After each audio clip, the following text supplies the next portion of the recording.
ಇನ್ನು ಪ್ರಯಾಣಿಕರ ಬಳಿ ಮನಸೋ ಇಚ್ಛೆ ಸುಲಿಗೆ ಮಾಡ್ತಾ ಇದ್ದ ಆಟೋ ಚಾಲಕರ ವಿರುದ್ಧ ಸಮರ ಸಾರಿದ್ದ ಆರ್ಟಿಒ ಈಗ ಭರ್ಜರಿ ಕಾರ್ಯಾಚರಣೆಯನ್ನು ಮುಂದುವರಿಸಿದೆ.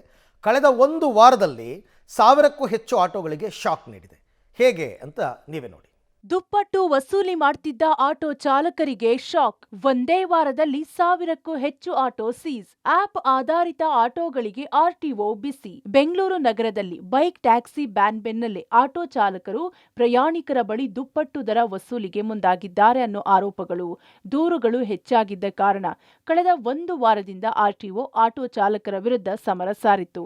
ಅದರಂತೆ ತಂಡಗಳ ರಚನೆ ಮಾಡಿ ವಲಯ ವ್ಯಾಪ್ತಿಯಲ್ಲಿ ಕಾರ್ಯಾಚರಣೆ ನಡೆಸಿತ್ತು.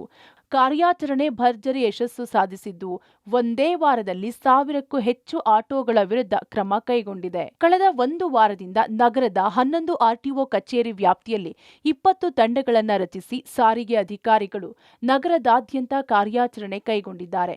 ಈ ವೇಳೆ ಒಟ್ಟು 3531 ಆಟೋಗಳನ್ನು ತಪಾಸಣೆ ನಡೆಸಿದ್ದು, ಅದರಲ್ಲಿ ಪರ್ಮಿಟ್ ಇಲ್ಲದ, ದುಪ್ಪಟ್ಟು ದರ ವಸೂಲಿ, ಇನ್ಸೂರೆನ್ಸ್ ಡಾಕ್ಯುಮೆಂಟ್ಗಳಿಲ್ಲದ 1006 ವಾಹನಗಳ ವಿರುದ್ಧ ಕೇಸ್ ದಾಖಲಿಸಿ 233 ಆಟೋಗಳನ್ನು ಸೀಸ್ ಮಾಡಿದ್ದಾರೆ. ವಸೂಲಿಗಿಳಿದ ಆಟೋಗಳಿಗೆ ಶಾಕ್. ಕಚೇರಿ ಬೆಂಗಳೂರು ಕೇಂದ್ರ ಪ್ರಕರಣಗಳು 143, ಸೀಸ್ ಆದ ಆಟೋ 69. ಬೆಂಗಳೂರು ಪಶ್ಚಿಮ 90 ಪ್ರಕರಣಗಳು, ಸೀಸ್ ಆದ ಆಟೋ 21.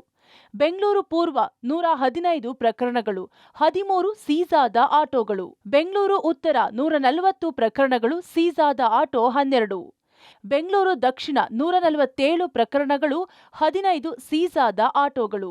ಜ್ಞಾನಭಾರತಿ 43 ಪ್ರಕರಣಗಳು, ಸೀಸ್ ಆದ ಆಟೋಗಳು 34. ಯಲಹಂಕ 51 ಪ್ರಕರಣಗಳು, 6 ಸೀಸ್ ಆದ ಆಟೋಗಳು. ಎಲೆಕ್ಟ್ರಾನಿಕ್ ಸಿಟಿ 117 ಪ್ರಕರಣಗಳು, 22 ಸೀಸ್ ಆದ ಆಟೋಗಳು. ಕೆಆರ್ಪುರಂ 78 ಪ್ರಕರಣ, 19 ಸೀಸ್ ಆದ ಆಟೋ. ಚಂದಾಪುರ 49 ಪ್ರಕರಣಗಳು, 18 ಸೀಸ್ ಆದ ಆಟೋಗಳು. ದೇವನಹಳ್ಳಿ 33 ಪ್ರಕರಣಗಳು, 4 ಸೀಸ್ ಆದ ಆಟೋಗಳು. ಒಟ್ಟು 1006 ಪ್ರಕರಣಗಳಲ್ಲಿ 233 ಆಟೋಗಳನ್ನು ಸೀಸ್ ಮಾಡಲಾಗಿದೆ. ಆ ಆಟೋಗಳ ಪೈಕಿ ಅತಿ ಹೆಚ್ಚು ಆಟೋಗಳು ಆಪ್ ಆಧಾರಿತ ಸಂಚಾರ ಮಾಡುತ್ತಿದ್ದ ಆಟೋಗಳೇ. ನಗರ ವ್ಯಾಪಿ ಆಪ್ ಆಧಾರಿತ ಆಟೋಗಳ ಮೇಲೇನೆ ಅತಿ ಹೆಚ್ಚು ದೂರುಗಳಿದ್ದು, ಅದರಂತೆ ಆಯಾ ವ್ಯಾಪ್ತಿಯಲ್ಲಿ ಹೆಚ್ಚುವರಿ ದರ ಪಡೆದು ಸಂಚಾರ ಮಾಡುತ್ತಿದ್ದ ಆಪ್ ಆಧಾರಿತ ಆಟೋಗಳಿಗೂ ಆರ್ಟಿಒ ಬಿಸಿ ಮುಟ್ಟಿಸಿದೆ.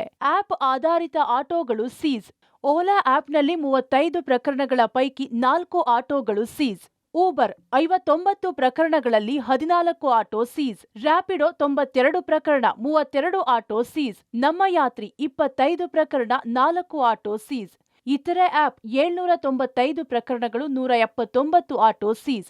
ಹೀಗೆ ಒಟ್ಟು 233 ಆಟೋಗಳನ್ನು ಸೀಸ್ ಮಾಡಲಾಗಿದೆ. ಒಟ್ಟಾರೆ ನಗರದಾದ್ಯಂತ ಆರ್ಟಿಒ ಕಾರ್ಯಾಚರಣೆ ಮುಂದುವರಿಯುತ್ತಿದ್ದು, ಮುಂದಿನ ದಿನಗಳಲ್ಲಿ ಇನ್ನಷ್ಟು ಆಟೋಗಳಿಗೆ ಆರ್ಟಿಒ ಗಾಳ ಹಾಕಲಿದೆ. Raghu, Public TV, Bengaluru.